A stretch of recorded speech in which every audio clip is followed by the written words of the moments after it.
So many people are fascinated by what is real. By the horrible, naked truth. I, on the other hand, have always been far more fascinated by the artificial.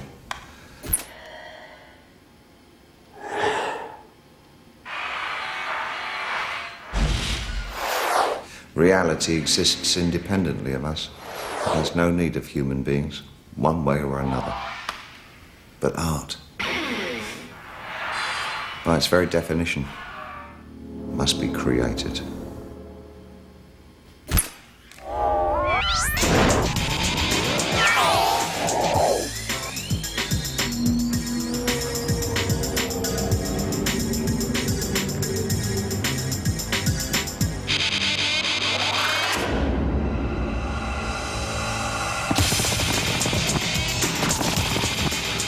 There's a form of television, half-hour television, which hasn't been cracked yet, hasn't been touched on yet, which is what we're aiming for, and this is to, say, bridge that gap between MTV and half-hour TV. But these are intelligent dramas, and they're intelligent dramas but handled with a flair and an integrity that, as I say, falls between rock and roll and drama.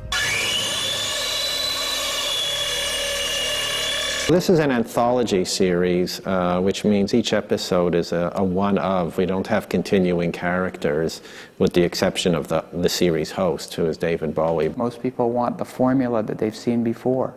And the reason Tony Scott came to television is he said he didn't want to do what people expected, what had been seen.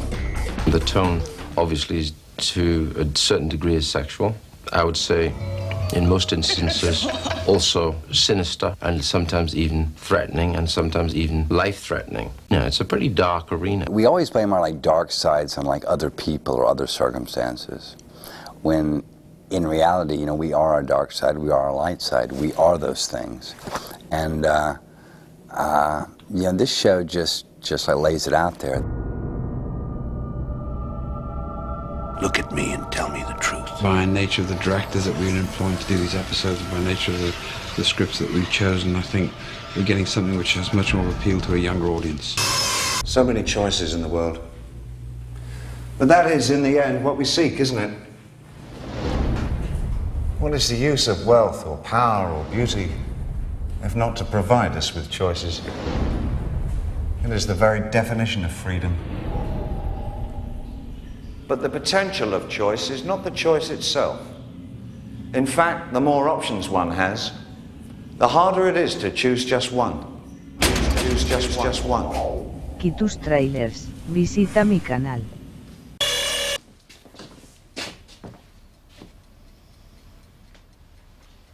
What are you looking at?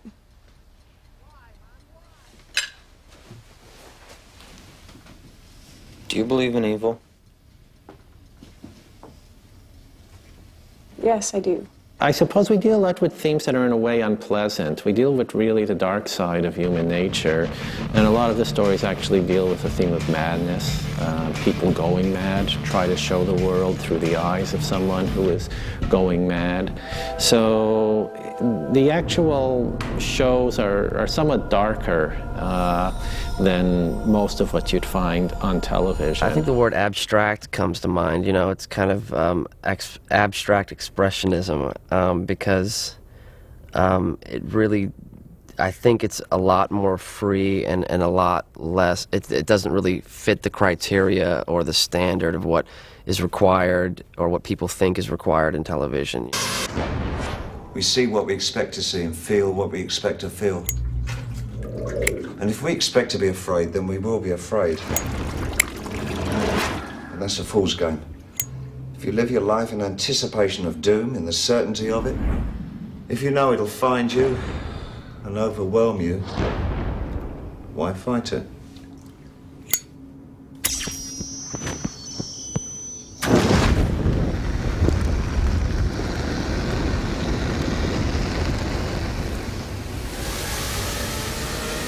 I think that the directing and the photography and, of course, the writing and the acting point to how strange the world is and how bizarre people can be.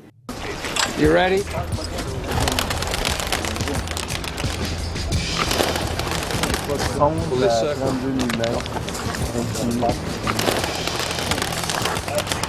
Tony is a very demanding director. He has a great visual sense.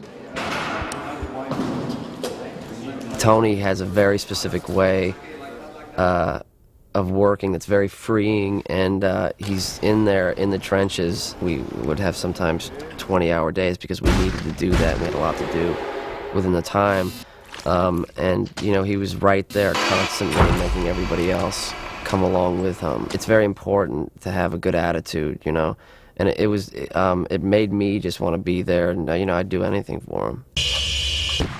Sometimes the need to escape is inescapable, whatever the cost. Even when you know the only way out is the only way out.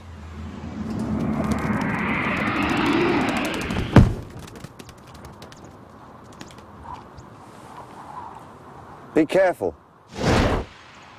for you can escape everything in this life. Everything, except yourself. When you think about casting, I always think about casting, because I began my life as a painter, and I always think about casting as like painting. If you put one color down, you've got to complement that color. And I thought David versus Giovanni were two total opposites in terms of energy, personality. And I just thought that was a great dynamic between the two guys. I was a warrior, Eddie.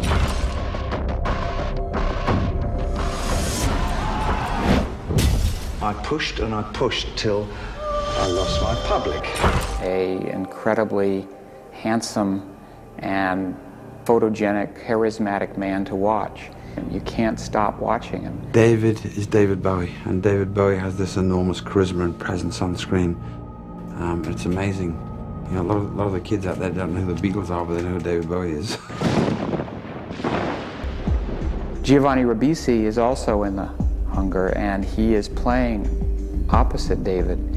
And he is opposite in many ways. He is nervous and antsy and full of tumescent energy. Look what happened. You created crap.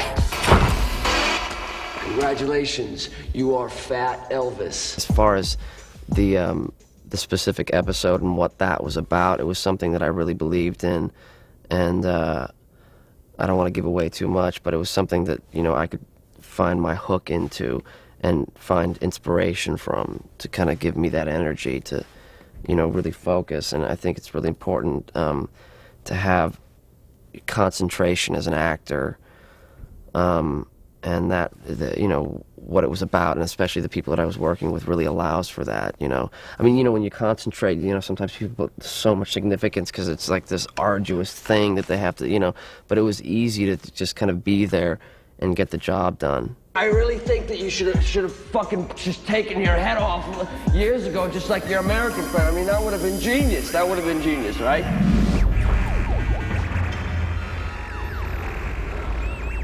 Do you know what I'm gonna do?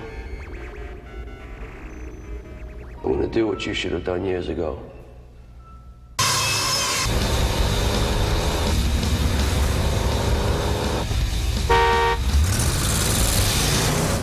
I try to bring a little style and complete character, and basically, as an actor, I just act off my circumstances or the other actors. I just act off the moments, and so really all I brought to this party was hopefully honest reaction. Tráilers, visita mi canal.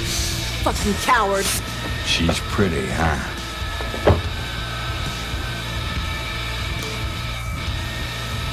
Makes me real jealous. You get to watch her dance. I'm not allowed. Guess I'll have to kill you for that. Tie you up, slice off your prick, shove it down your throat, and watch you choke on it, and watch you choke on it.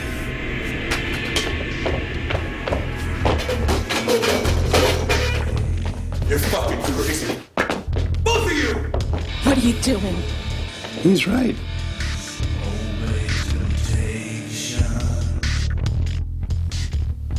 I was frightened for you. You're dead. What do you have to be frightened about? I was frightened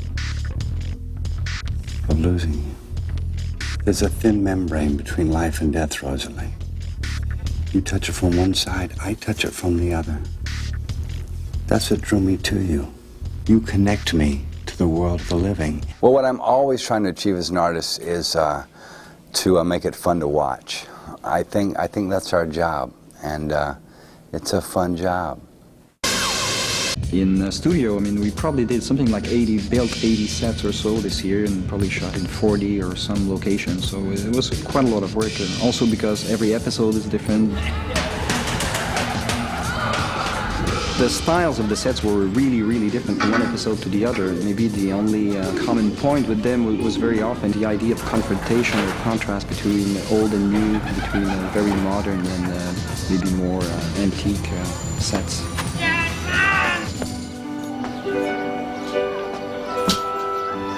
Hello? Is anyone there?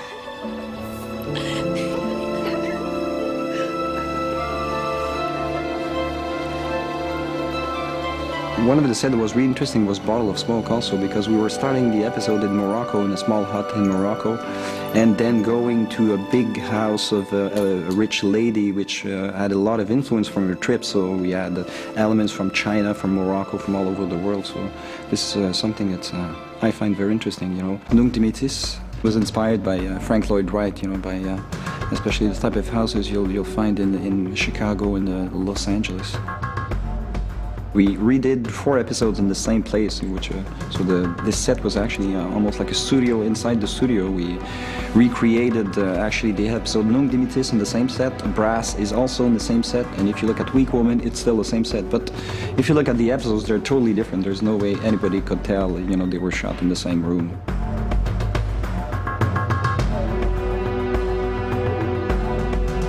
The Tony Scott episode is the most difficult, the most demanding. The prison, it's a huge place, difficult to light, not heated. It was a hell of a challenge. Tony Scott is somebody who, probably better than any director, can film this place in a way that is really sort of strange and beautiful and harrowing at the same time. I just love the location. It's such, everywhere you look, it's got patina and character. You know, you couldn't aim the camera, any direction you aimed the camera, you got something which was interesting. I thought it was a really interesting place for this guy to actually live.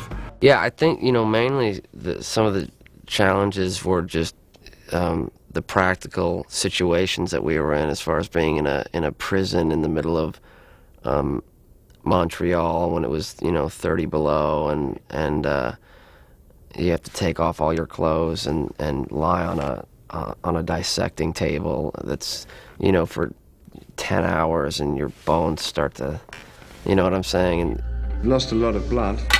One of the challenges we had on Sanctuary was the artwork of David Bowie's character, Julian Priest. His gallery is also at the same time a warehouse where he unveils all his work, and so there was a lot of effects in those artworks. For instance, we had a glass tank which was shot at, and then water gushing out of it, and a mannequin falling out of the tank. We had a car suspended backwards on the ceiling, crashing on the floor as he would shoot the computer that's holding the rig up there. Tus tráilers, visita mi canal.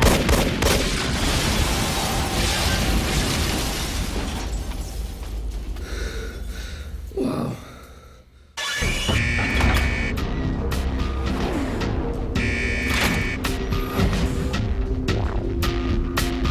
Can I help you?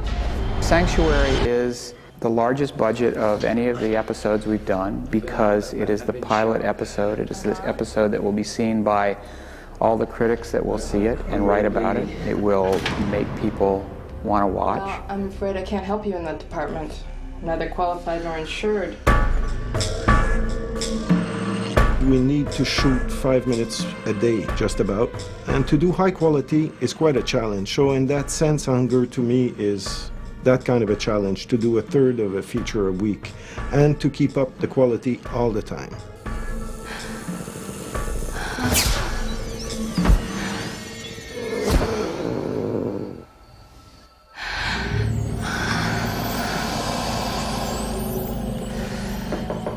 You there? Yes?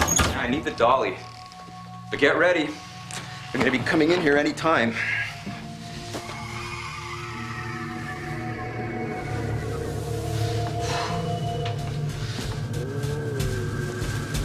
Man, you look great. Better take it off. Quickly.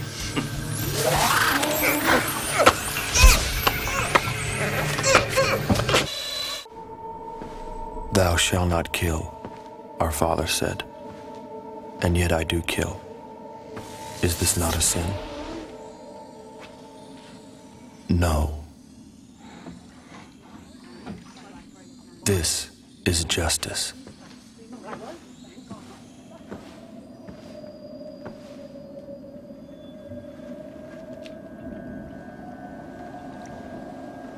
My God is an angry God.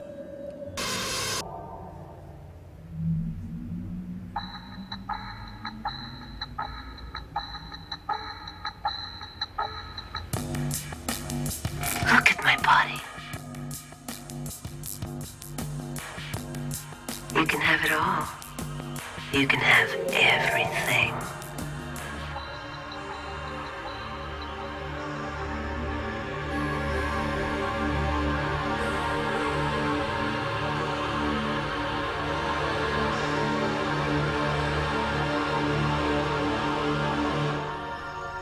You will never want another woman again.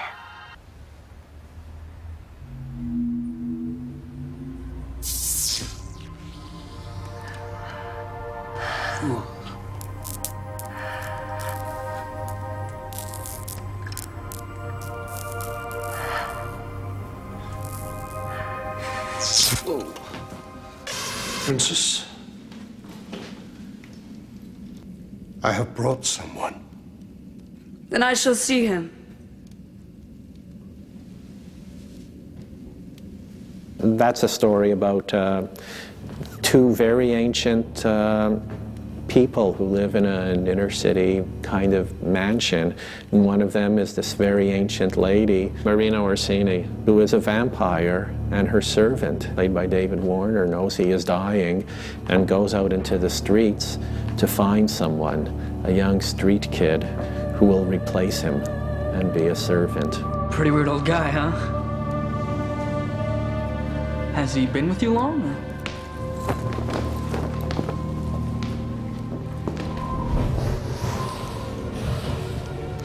Very long. This is my favorite place to make movies, is Montreal. I love the crews here. They're much more relaxed, much more easygoing. They're like much more friendly. And they're much more, what's the word? Calm. We have no leeway for error. You go for the best people you can find, best DOP possible, best artistic director possible, designer. That's what I'm looking for, people who have passion. What I would say is the Quebec artists that I've worked with bring a certain kind of intensity and passion and wanting to give of themselves to make something great. And that's really, really enjoyable for me, coming here and working with people like that who really want to give so much. And you know, you ask of them to give and they are happy to do it. There are some people that are just extraordinarily talented, and there are the cameraman and the camera department here is just excellent, and this sort of noir quality that is in the lighting, and it's really been great engaging the cameraman and the DOP. The editors here are just terrific. Working with a musician who is trying to underscore the emotional content of scenes, of characters' emotions is wonderful. And to see how it plays and builds the momentum, builds the melodrama, builds the texture, the oral texture of the show is really nice. Working with a special effects house, Big Bang, and coming up with these visual images with this flint and flame, where if somebody's becoming deranged, or somebody's having a nightmare, or somebody's having a surrealistic moment of some kind, how do you do that? What's happening now with the new technology is that you can create images that nobody's ever seen on TV before. Basically, I guess we're doing about a total of 100 effects for the whole series. It's not effects heavy in terms of number, but I would say it's effects heavy in terms of quality. In Night Bloomer, for example, where a woman disintegrates, dries up, and her flaky skin comes off, and she's like full of pollen, and she sends her pollen away, and that was a very challenging effect.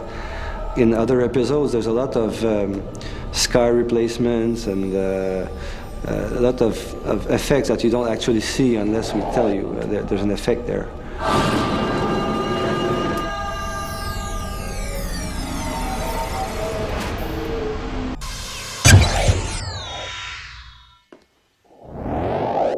Dye your hair, paint your face, tattoo your body.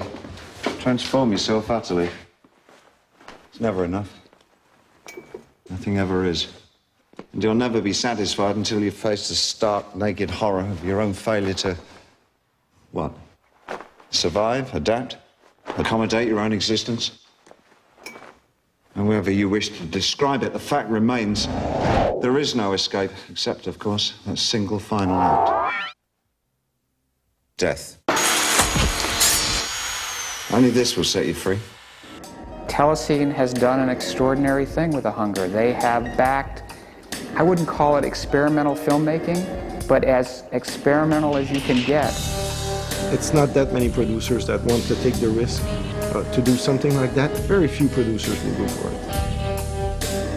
Having, again, David Bowie and the quality of the shows that we have and the directors that we had and the visual look, I think they're getting one hell of a product. Well, I like the symbolism of The Hunger, and I like the fact that it's not linear, that it goes all kinds of places as opposed to just A to Z. It goes all kinds of places. You know, the episodes, I've seen some other ones that they always seem to be about something profound as far as your subconscious is concerned, or as far as art and creativity, and the episodes always seem to kind of be on the outskirts or deal with things that are on the outskirts of society, and they have that uniqueness about them. We'll cop to needs and we'll also deny needs, but they're all there, and we all have that in common, and I think that's what The Hunger has out there for us to view. Telescene has been, quite courageous and quite, and I think they've made the right move, and I think The Hunger will become a cult hit.